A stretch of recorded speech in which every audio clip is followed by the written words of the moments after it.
ওখানে তোমার জমি নিড়াচ্ছে আর এগুলো আমি নিয়ে এলাম, কিন্তু সবতে ঘাস মিক্সড করা আছে পাটের সাথে, এই যে দেখতে পাচ্ছ। এগুলো এখন আলাদা করে বাছাই করব। হুম,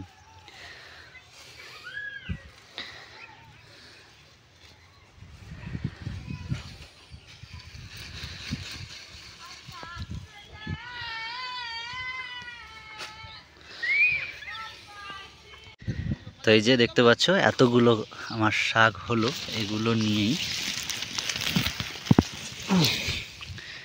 এখন বাড়ি। দেখতে পাচ্ছ এতগুলো তোমার শাক হয়েছে, মোটামুটি বেশ ভালোই, একদম টাটকা শাক যেটাকে বলে। হ্যাঁ, এগুলো উঠিয়েই ফেলবে আর গরু ছাগলে খাওয়ার জন্যই ব্যবহার করবে। আর সেখান থেকে আমি কিছুটা নিলাম। হ্যাঁ, এগুলো এখন বাড়ি গিয়ে মাকে দিব। আর রৌদ্রের আবহাওয়াটা তোমরা দেখতে পাচ্ছ যে রৌদ্রের দাবদাহটা একটু কমেছে।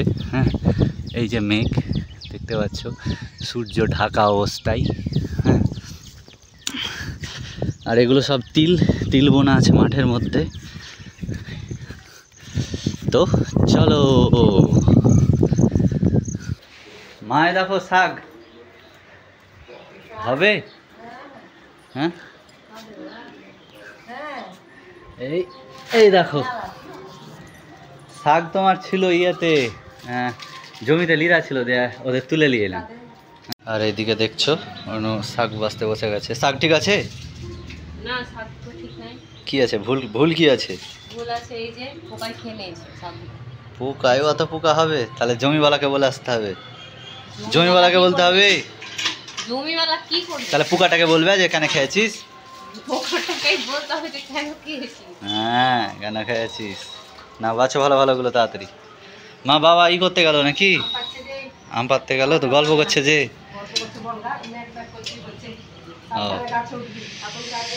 তো এবার কিছুটা আম আছে যেগুলো পাড়তে হবে, আর আকাশ মেঘলা তোমাদেরকে আগেই দেখালাম। এখন আম পাড়তে চলে যাব, তার জন্য আমাকে এই রসাটা লাগবে। আমাদের বাড়ির রসা, এটা আগে ব্যবহার করা হতো, এখন এমনি দড়ি হিসাবেই ব্যবহার করা হয়।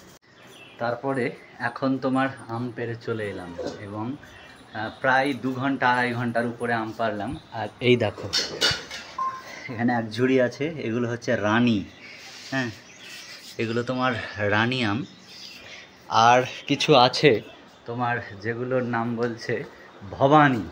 তোমাদেরকে ভবানীটা একটু দেখাই।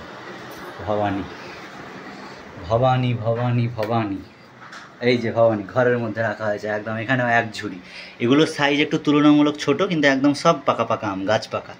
রানীর চাইতেও এগুলো বেশি পাকা।